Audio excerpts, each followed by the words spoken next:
आज मां पाटेश्वरी राज्य विश्वविद्यालय के शिलान्यास के लिए आज यहाँ पर उपस्थित बलरामपुर और श्रावस्ती के मेरे सभी उपस्थित बहनों और भाइयों, इतनी सुबह आप सब अपना काम धाम छोड़ करके विकास की परियोजनाओं के लिए अपनी वर्तमान और भावी पीढ़ी के उज्जवल भविष्य के लिए यहाँ पर आए हैं। इस अवसर पर मैं आप सबका हृदय से अभिवादन करते हुए इन सभी परियोजनाओं के लिए मैं आपको हृदय से बधाई देता हूं। आज हम सब प्रधानमंत्री मोदी जी की प्रेरणा से, उनके मार्गदर्शन से इन आकांक्षात्मक जनपदों को विकसित जनपदों की श्रेणी में खड़ा करने की प्रतिबद्धता के साथ पिछले 5-7 वर्षों में जो कार्य हुआ है उसको एक नई ऊंचाई तक ले जाने के लिए आपके बीच में यहां पर उपस्थित हुए हैं। बहनों और भाइयों, हमारा ये बलरामपुर जनपद और श्रावस्ती जनपद का अपना गौरवशाली इतिहास रहा है। एक और मां पाटेश्वरी की कृपा, आदि शक्ति मां पाटेश्वरी की कृपा इस पूरे क्षेत्र पर बरसती है।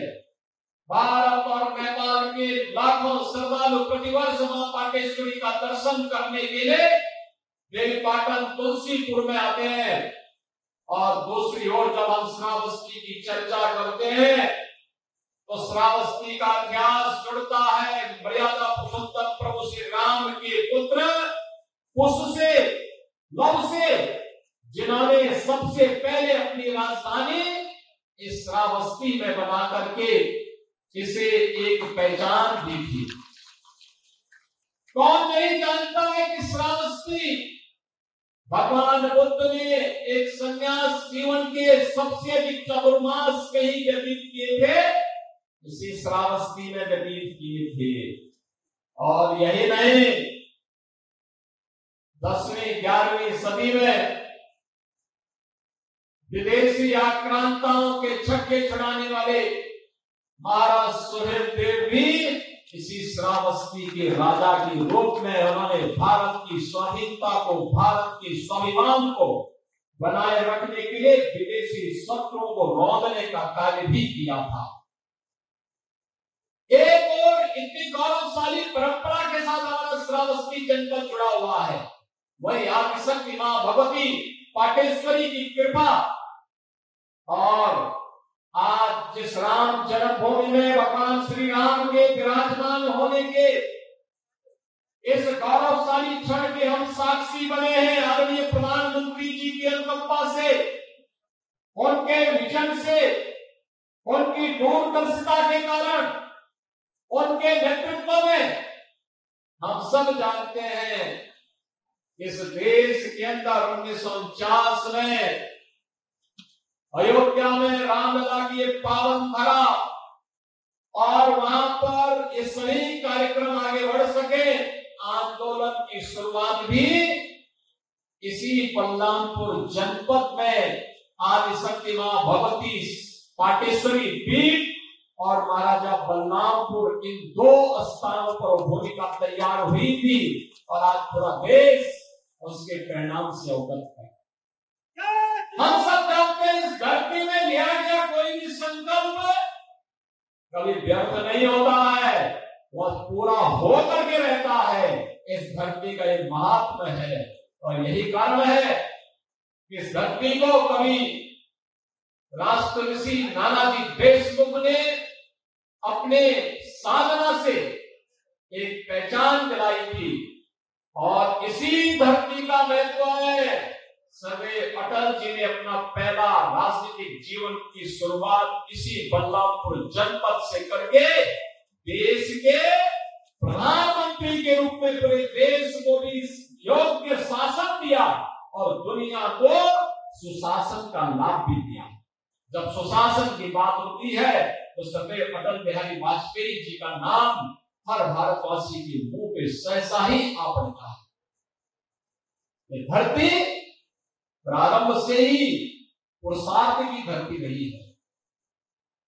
ये धरती पहले से ही प्रकृति और परमात्मा की कृपा की धरती रही है, लेकिन चंद माफिया और आपराधिक प्रवृत्ति के तत्वों ने इस धरती के सौंदर्य को, इस प्रतिभा को कुंद करने का कार्य किया था। राजनीति का अपराधीकरण इस पूरी व्यवस्था में सबसे बड़ी बाधा थी, और आज हम सब इसी संकल्प के साथ आए हैं, राजनीति का अपराधीकरण हरगिज नहीं होने देंगे। अपने नौजवानों के भविष्य के साथ खिलवाड़ किसी को नहीं करने देंगे। जो भी मेरे नौजवानों के भविष्य के साथ खिलवाड़ करेगा उसको इसकी कीमत चुकानी पड़ेगी, और इसके लिए सरकार, डबल इंजन की सरकार पूरी प्रतिबद्धता के साथ कार्य कर रही है। आज पूरे देश के अंदर प्रधानमंत्री मोदी जी के नेतृत्व में एक ही स्वर गूंज रहा है, और वह गूंज रहा है जो प्रधानमंत्री जी ने आजादी के अमृत महोत्सव वर्ष में भारतवासियों को दिया था। वह स्वर था विकसित भारत। हमारा संकल्प विकसित भारत, हमारा संकल्प, हमारा संकल्प, हमारा संकल्प विकसित भारत। और विकसित भारत के लिए विकसित उत्तर प्रदेश आवश्यक है।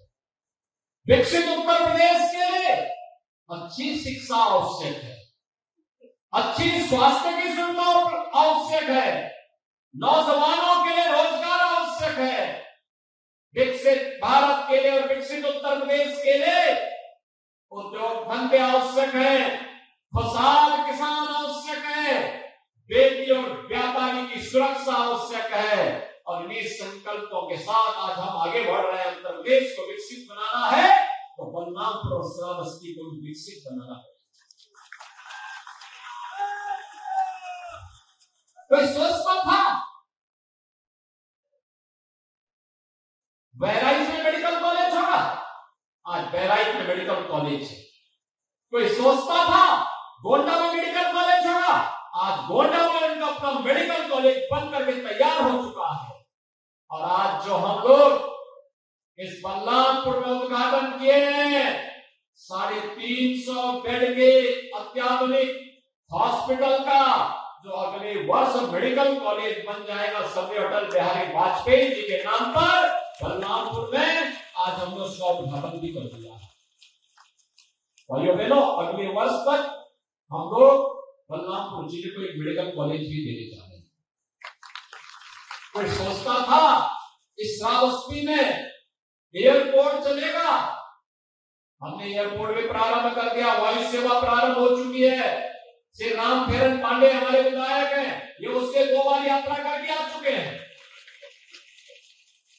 देखो ना, लगते सीधे हैं लेकिन हवाई जहाज की यात्रा, श्रावस्ती से सीधे बैठ करके पकड़ो। लेकिन वे अकेले नहीं गए, कार्यकर्ताओं को लेकर के गए।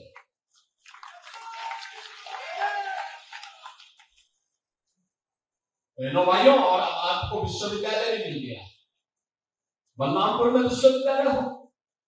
एक कल्पना थी, आज साकार हो चुकी है। बहनों भाइयों, साकार हो चुकी है। आपका ये नया सपना साकार हुआ है। होली के पहले ये 2 नए उपहार इस कमिश्नरी वासियों को 3 जनपदों में से 4 जनपद में से 3 में मेडिकल कॉलेज 2 बन चुके हैं, तीसरा का उद्घाटन हो रहा है, और एक विश्वविद्यालय भी, एक एयरपोर्ट भी।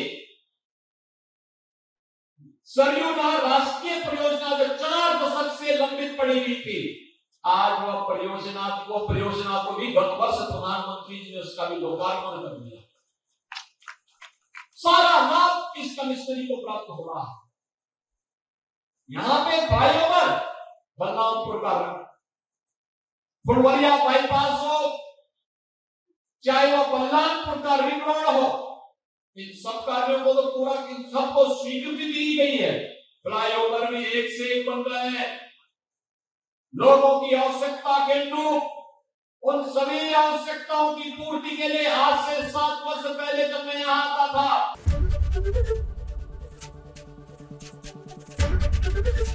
एबीपी गंगा, खबर आपकी, जुबान आपकी।